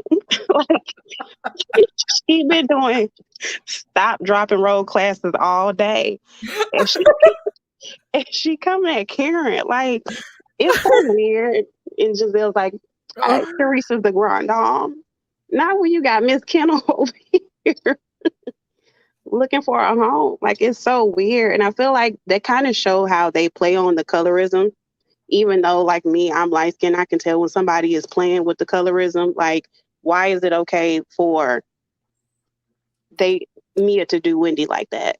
Y'all didn't care. Then you got quiet as soon as Candace pointed it out. Now all of a sudden, can I have a drink? Can I have a container to go? Can I have some more salsa? No, nothing else to say. That was so odd. But I think Jacqueline, she definitely slept with somebody's husband. She did. Her response. I'm leaning more towards that as well. I feel like where there's smoke, there's Mia. Yeah, and Mia. That's the only time I probably believe what she just said. She said, "I did it. Yeah, I was a hoe too. I'm your hoe." Basically, Jacqueline got mad. Like, why would you say that? Like the fact that she asked her again, so she thought like Mia was gonna lie. Mia was like, what you expect me to say? Like you didn't? That I saw y'all was in the room. I was like, oh my. I was like, child, that's embarrassing. Yeah, when she started calling her out her name as she walked off, I said, yeah, she mad. And then Mia was just sashaying away. Mia did not care at all about her feelings. I was like, Mia do not like this girl. Mia hate this lady. She is a horrible friend, but it was funny. I couldn't do nothing but laugh. Yeah, especially because she was barking so hard as her representative. I was like, is this what representation gives you? I was like, this is definitely not what Whoopi Goldberg fought for when she fought for representation on television for Black women. This ain't what she was anticipating. I don't think Jacqueline thought that was going to be happening. I don't know why she didn't go home yet. Like, why is she tagging along? Is she I'm a friend saying like I'm trying. As soon as she would have said, keep your legs closed to married men, I would have been like, you know what? That's it for me. Let me grab my purse and go. I would have been like, that would have been like raid to a roach. I would have been out of there. I would have been like, you know what? This ain't for me. Because all you're doing is getting embarrassed. Like this, it ain't worth it, sis. It's really not. It's really not. And I'm like, it's gonna be forever on TV. Like you got mad, you didn't even have a good comeback for her. You probably should have started it with her. Yeah, it's giving that she was just so shocked. But you want to know what? I do feel like Jacqueline is going to take a bigger role as the season progresses. I think so too, especially since they want to use a scholar background for her scenes. They need to bring a scholar back next season. I'm sorry. I liked her, but I feel like she went too hard on Mia for that hot second. She didn't even know Mia yet. I think now what I know now, maybe she had that good intuition. Yeah, you're probably right about that. All right, so thank you so much, Lee, for coming up. Thank you. Bye. No problem. What's going on, Katrina? How you feeling? I'm Hey, sorry. Jeremy, can you hear me? I can. How you doing? Hey, I'm doing well. I just have to tell you that, okay, I was listening to your commentary yesterday and I was driving to a lunch and you said something that almost had me crashing my damn car What did I about say? you. You said, Mia is the epitome of a homeless person that has to slap box with the alley cats and stray dogs for a piece of bread. Yo, I almost fell out. I almost crashed my damn car. I was like, that's true. So I just had to tell you that I just love your channel and I agree with you so much. Like Mia's trash. She needs to go. She doesn't have any redeemable qualities. She's just not a Absolutely. good person. She not. She's not. And Jacqueline, hunty, she is better than me. She is better than And me. Mia's getting away with wearing too much Fashion Over clothes on Real Housewives. We ain't talking about that enough. No, we're not talking about that. And you know what? What I hope, and I'm jumping right now, but what I hope for like this reunion, that they actually truly hold Giselle and Robin accountable They're not. for. I, don't Because tell me because because that. Andy is still on, like, at this point, and look, Andy is It's still bullshit on though. Watch What Happens Live, still asking, so how do you feel about housewives body shaming people and talking about big feed? I was like, well, how about we ask about why housewives who are stealing money from elderly people and like That okay. defaulting their retirement funds? Or how about we ask about the housewives who are falsely accusing men of doing sexually assaulting them? Or how about we ask about all the housewives who bring on their friend to lie That's on cast fair. members' husband? That's fair. Why You're are we right. still talking You're about right. that? You're right. I feel you on that. But I think the frustration for me with Potomac is that these are women of a certain stature in life acting like children. It's just so frustrating. And I'm from the What? DMV. Wait, what? Wait, what? I live in the DMV. What stature is that? Can I? I If you don't mean, mind. you would think that because they have experienced certain things in life, that they would come with a little bit of humility in their approach and their bullshit, but they don't. You don't see. I personally feel like with Real House of Potomac, there is a pettiness and a childishness with these 50-plus-year-old women Mhm. that is just like, it's just sickening to this point. It just has taken a Mhm. dark turn this season for me. Mhm. And honey, I was here for the Wendy read. I was here for what everything Candace said Mm. to Ashley. I felt Mm. like I felt like that was her growth moment. This is her season for real for Candace. And I'm proud that she is not responding in the way that they expect. Period. So yeah, and I was here for Wendy calling out Mia. Mia's trash. She just needs to go. And Yeah. Charisse. So the Charisse thing. Let me say this because I know you got people in the background. So Charisse, she's so fucking thirsty. I'm sorry if I can't cuss. Her thirstiness is just it is it's just it's just weird. I don't understand it. Like, girl, it's just like, okay, I understand. Karen doesn't have to like you. She does not have to like you. And just because you created a platform doesn't mean that you have to stay on that platform. It's just, I don't know. I don't get it. It is so clear that the Green Eye Bandits are using her because they're still mad about the Monique stuff from the reunion 2 seasons ago. That's what they still mad about. Mm. Because Karen read Giselle for filth. Mm. And that's what they're still mad about. It was nothing from last season. This is something that they have been trying to conspire in doing for a few seasons. So I don't know. That's my thoughts. So Okay, thank you so much, Katrina, for coming up. I really do appreciate it. thank you. And you continue to do your thing with your podcast. You are hilarious. And thank you just for giving me a time. Of course. Okay. Y'all keep on subscribing. All right. I Thank you so will. much. All right. Bye. All right. Now next up is Jamila. What's going on, sir? Hi, how are you? I'm good. How about yourself? I'm doing well, thank you. So I just want to thank you for your platform. I absolutely adore it. I have an amazing time every time I'm here. It's on the fun side of the street, so thank you. And I want to give a shout out to Miss Mamas who showed us Charisse's doppelganger, because baby, I did not Drew. Ooh, yeah, droopy it is. Anyway, you know, Mia is icky. She is really icky. Wait, did you just call this lady icky? She is icky, like icky. I like, and that's the only, like, it's just ill. It's like you know. Do you remember when Roland Ray was like, "Ill, you're icky like a sweat." I can't remember the phrase that he said, but basically, like, mama, you're built bad, you're broke, and you're icky. Like, those are terrible combinations to have as a human being. Really, really bad combinations to have as a human being. You're not a decent friend. There's no way. I have a best friend that I've had for about as long as Mia has been, quote unquote, best friends with Jacqueline. I can't imagine getting on TV and trying to hoe her out like that. I just can't imagine doing it.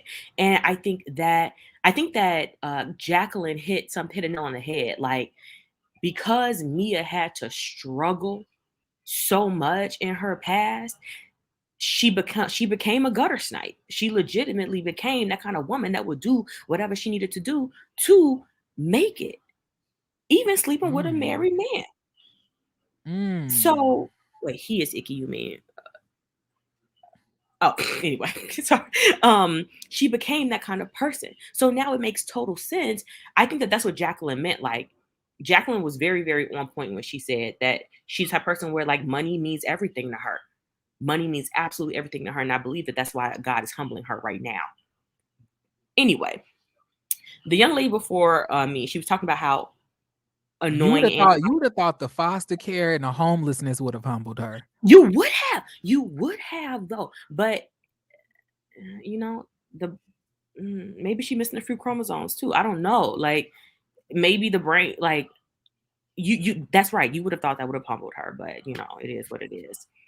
So you all mentioned before, like, how Andy has been acting on Watch What Happens Live. Yeah, he's acting like he's not gonna do what needs to be done. I already, you know, in my opinion, and this is how I look at it. When I look at these reunions, I look at it to see what the girls are going to say to each other, not really what Andy is going to do. Because I know Andy is not going to hold anybody accountable. These women will have to speak up for themselves. And I feel like at this point that Candace and Wendy both know that, you know, Andy is not about to hold Giselle or Robin accountable. Facts. You know, I feel like he's going to hold Mia accountable, which is why Mia has not really been on any of the Watch What Happens lives. I think she was only on one, right? One right in the beginning. Yeah, maybe but the first one. I think first episode it was her. Yeah, but like she hasn't been, you know, there afterwards. Like, but I really don't feel that he's gonna hold Giselle accountable. But Absolutely I really do feel that Candace is about to read the dog shit out of Giselle. Borderline orgasm. Like, I cannot wait. Okay, so I'm actually you guys were talking about colorism too, and I'm very happy that the young lady before me actually said it. Colorism. We're not about to beat around the bush here. Okay, that is exactly what is going on, and we're not going to pretend like we're not all aware. And if you're not aware, I am not your teacher, so I will not be explaining. Those who get it, get it. It 100% is colorism, and honestly, the show is becoming triggering for me. I feel like I'm being slapped in the face with real life trauma every single day. And it's like not a face slap. A face slap every Sunday. What's going on? I feel like I'm being slapped in the face every single Sunday. You're hitting me with this. And like, listen, it's just really not fun anymore. Transracial and Gizzard need to go. I'm sorry. I need transracial and Gizzard out. I'm mad that I know them. I want them to be private citizens again. Okay. Like, I do not like that I know who these people are. And then this whole Charisse and Karen thing, it's tired. Like Karen said, it's dated. Like, listen, if Charisse was that girl then let that be that. Okay, cool. She is that girl in Potomac. She be at Beyonce mama parties, and she got the connects. Okay, fine. And yes, it just so happened. But what does she be doing there? Sleeping? Like her personality, like she ain't the life of the party. Like, what are they inviting her there for? Maybe she got grandfathered into the club, and so they're just like continuously sending out invitations at that point. I don't know if you ever used to watch Real Housewives of New York, but people would just like get invitations to parties just because they were rich. And so once you become a part of that, I think, and then like she still does have the money, it's kind of like, oh yeah, the who's who. Nobody's saying that Charisse is not a who's who. Sure. But what we're saying is when it comes to the Real Housewives of Potomac, we don't give a damn who she is. That part. Okay? That's what I want us to understand. Maybe inside of Potomac, in that world, she got it. You can have it. But the platform that we're operating on right now is the Real Housewives of Potomac. And as far as that is concerned, I want to give Karen an apology. Go ahead. I'm sorry. I wasn't going to say anything. Go ahead. Oh. I wanted to give Karen an apology because I watched last episode and I was like, yo, Karen, like, girl, you're deflecting. You're deflecting. And now I see, I'm like, oh shit. Because now I'm looking back at it and I'm like, yo, actually, if I were Karen, I get it. I get literally every single move that actually, quiet as it's kept. Karen had every single right not to fuck with Charisse since season 2 at the fucking reunion. You talk about you my homegirl, you gonna out that I'm cheating? Bitch, you're done. Mm-hmm. Like, let's be honest here. This is the real world. I would never be friends with a woman. If me and my husband got to understand it, because that's what I think it is between her and Ray. Ray know he older than her. Ray knows Karen is a fine woman, got a nice body. Like, I think that her and Ray have an understanding, which is why last season, I don't know if they showed it in the clip, in the preview, but not in the actual show. Her and Ray were having a conversation, and she was like, but you remember you said I could have my eye candy. And I think that was her attempt to try to, I think she knew what transracial and them was going to be doing a long time ago. So she was like, I bet, let me try to plant some seeds. But of course things got cut. So what you were talking about, the scene that they showed of Charisse coming to, what's that girl name? To Karen that was season 5, and they just cut all her scenes out. That was season 5, and they did not show anything that Charisse had filmed. Wow. So there is that. Candace, I love Candace. I am so amazed with her trajectory on this show. I admire her background. I find it actually to be very repulsive that fans wasn't rocking with her in the beginning. Like, what was really your reason for disliking her? Like, y'all talk about, oh, she has a nasty mouth. I'm sorry, have you been here? Where have you been? What other series have you, like, what? They all have them. They all speak like that. Candace is always responding, and she be gutting them hoes, and that's what y'all don't like. And also, I think that there is also a situation where she is the dark-skinned Black girl who came from money. She didn't have to fuck for her money. She didn't have to suck for her money. Like, everybody else had to lay in some kind of way except for Wendy for their money. Right. I think that especially when you add colorism in on that bothers the girls. That bothers the girls. I agree. So Candace, big ups to you. Do your thing. Wendy, do your thing. I'm very, very proud of these women and how they have carried themselves this season. It really has been the epitome of class.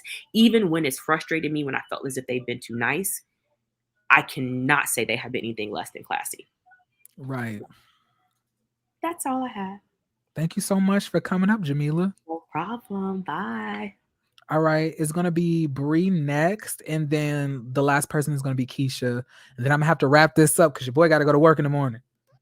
All right, so what's going on, Bree? Tell me what you got to say. Oh my God! Hey, this is my first time. I'm driving, so but I have a few thoughts. First, I want to start with Robin. I feel like this should be Robin's last season, and I feel like she knows that as well. That's why she's trying to go out with a bang.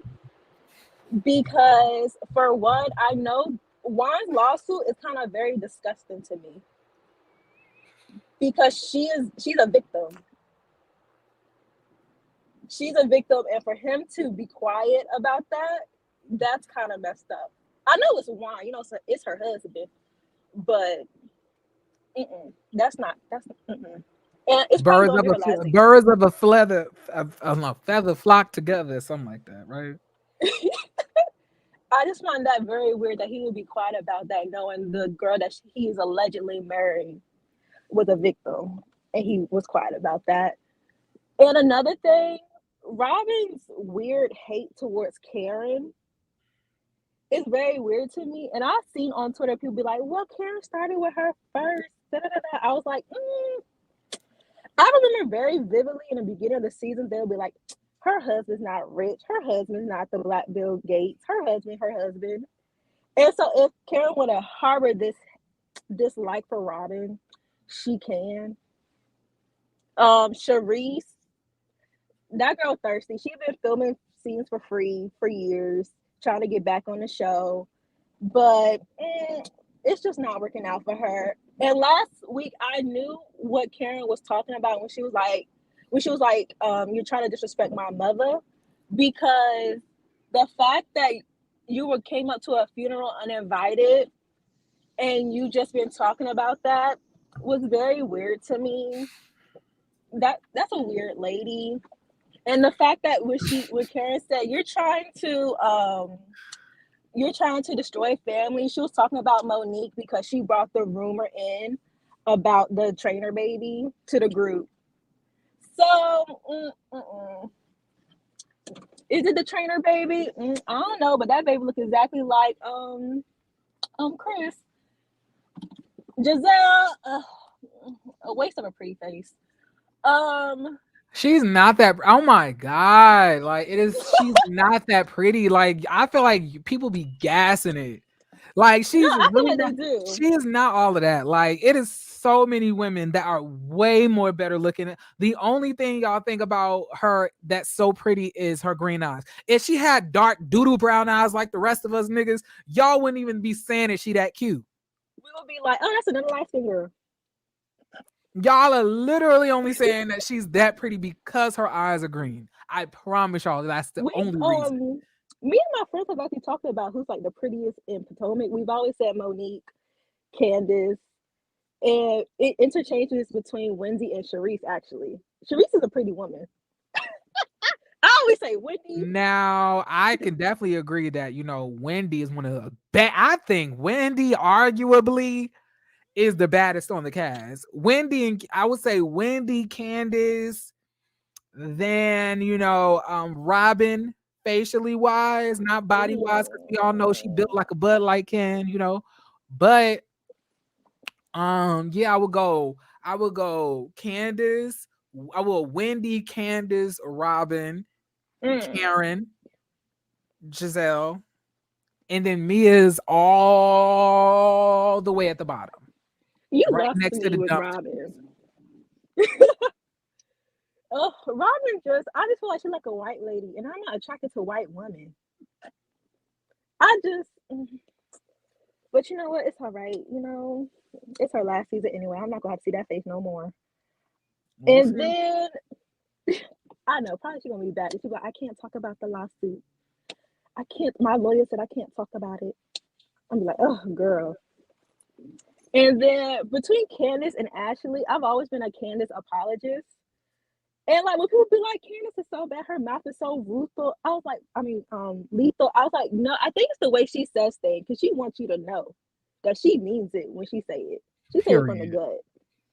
And I feel like the worst thing, like Giselle said, dang, Uncle Ben's tax reform. I feel like Candace saying, wow, me is a gutter snipe. I feel like that's not bad. I don't feel like that's bad either. Because she is a gutter snipe. Now, the only thing she said bad was the slave walker to Ashley. That's the one that I'd be like, Candace. Okay, girl. I'd be trying, like, when people bring it up, I'd be like, she didn't say that. But then I'd be like, but Ashley be like, when the first thing that Ashley was like, Robin broke. She has 32 cents in her bank account. So, But I do think next season there should be a cast shakeup. I feel like Mia and Robin should go.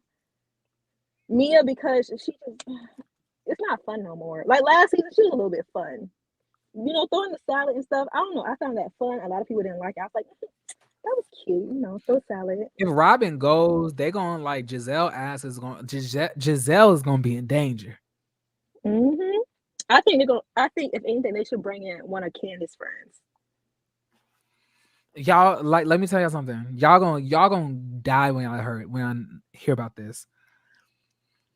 Candace apparently allegedly tried to bring Ashley Silva on the show season 5. Ooh, she would have been good over there. I didn't watch Love and Hip Hop, Love and Marriage DC,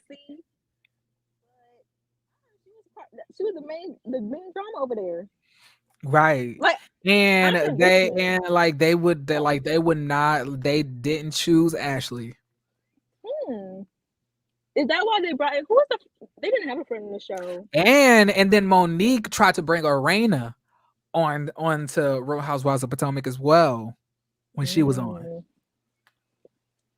Yeah, DMV is very small. And my friend, she lives up there. She was like, I don't know who they would cast to bring in for Potomac. Who like I'm just saying, who in the cast room said, like, y'all know, let's not pick Ashley Silva, let's go with Mia Thornton. Like, who said that? Like, well, Mia was Karen's friend. But I'm just saying, like, who said that this girl would be a better fit than the other? You know what I'm saying? Yeah, I would have picked Ashley for sure. But other than that, yeah. But my friend, well, she lived in the DMV. She was like, I don't know who with real money would want to go on that show after the 2 seasons that they've had. I was like, that's real. I don't know. But other than that, I really don't have nothing else to say other than they need a cash shakeup because it's giving coworkers. I'm a clock in, clock out. I'm not gonna see y'all again. Yeah, it's definitely not giving friends, especially with Giselle in the mix. By the time Giselle gets done fucking over this Farron group, none of these bitches are gonna be fucking with one another. They're just gonna be sewing up the family. Yeah. Because, Atlanta, like, they might not like each other, but every event, they're like, I'm going to invite all y'all to the event. But for, like, the first event, for Robin to ice out Wendy and then try to act like, you know what, I still want her kids to come. I like the kids. I would have said no, too. I would have been like, right. That makes sense. But thank you so much, Bree, for coming up. Yeah, no problem. You enjoy your night. You too. All right, Keisha, you're up and you're going to be the last person. So I'm saving the best for last. Hi. Hey, what's going on? Thanks so much. I just want to say that your skin is radiant. And I also just want to say that I love your perspective on the reviews you give. I think that you're witty. I think you are intelligent, articulate, humorous, and I just really appreciate, you doing what you do. Thank you so much for staying up a little bit late and taking my my call. I'll be quick. The issue that I have, and it's been pending, it's regarding the treatment of Wendy. I don't think that there is enough defense when it comes to the actions of Mia against Wendy. Candace was the only person at the table that brought up that, Mia is wrong, and Ashley stayed silent. Giselle, Robin, Karen, Charisse, and I just think it's just disgusting. And I really hope that Mia is not brought back because her actions were just deplorable. At work, you can't go around being violent with a person and then HR doesn't terminate you.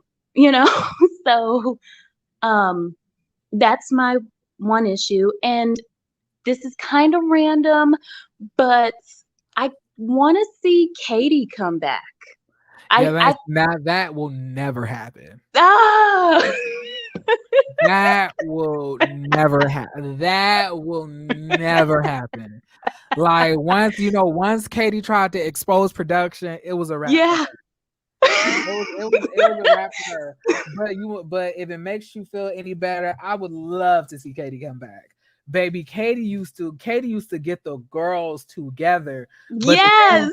that first season, Katie's first season, them hoes were not prepared. Not at all. No. She used to be on Robin and Giselle head. Yes, and that's what's needed. Katie, the Slayer, Katie the light bitch slayer. Oh. Yes.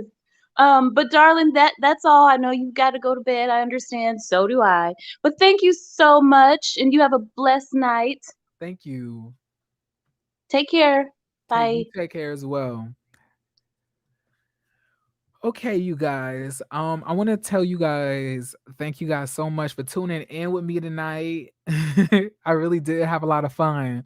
I was not expecting myself to get so many callers in here. Usually, y'all, usually in the past, when I would drop that link, the people would be dead silent. Nobody would come up here, and it would just be me looking like this. Well, I guess nobody wants to talk to me. Guess I'll go back into the cafeteria. That's how I used to be looking. But it really did warm my heart that y'all feel comfortable, to come up and talk. And on top of that, thank you guys so much for liking the video. If y'all like the video, because I feel like it's 12 of y'all who did not. I can guarantee, I already know it's probably 117 or 118 likes on this video right now.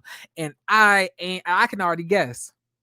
I can already guess it. And there's 130 people in here. But thank y'all so much. And I really do hope y'all have a beautiful, beautiful rest of y'all day. I plan on doing the same. And if nobody told y'all, you guys are important. You guys are loved. And if nobody told you today, I love you. Okay. So I, wish y'all a really good day. Sleep well, drink water, give me a hug. Hope y'all felt that, because I know I did. All right. So y'all have a beautiful, beautiful rest of y'all day. And I plan on doing the same. All right. Peace.